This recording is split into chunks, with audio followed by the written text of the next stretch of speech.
What do you feel like, generally speaking, the strengths and weaknesses are of this 21 team right now?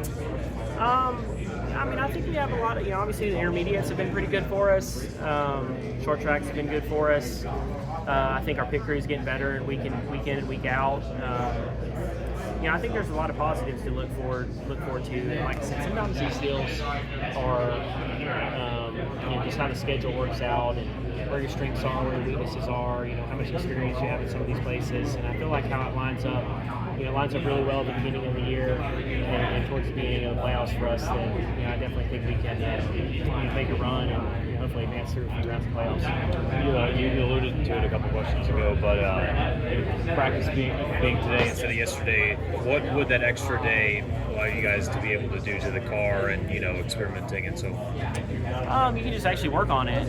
Now we just we're limited to rounds and maybe a little adjustment on the sway bar, so it would give us the opportunity to maybe try a couple of different packages. I'm not exactly sure what all we had drew up, but you're definitely not as rushed, right? 20 minutes goes by quick if you're trying to make a 10 or 15 lap run, and then come in here, swap tires.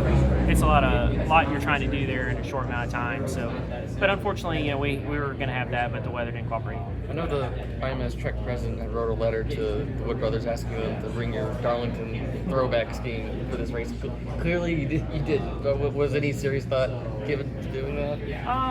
We're happy to have PPG on board this weekend, right? They're a presenting sponsor of the race and a good partner with the Wood brothers now, as well as Team Penske. So we're more than happy to carry their colors this weekend. So apologies if it was asked earlier, but with them bringing a tire combination this weekend, did you get a sense of how that left side tire is going to wear?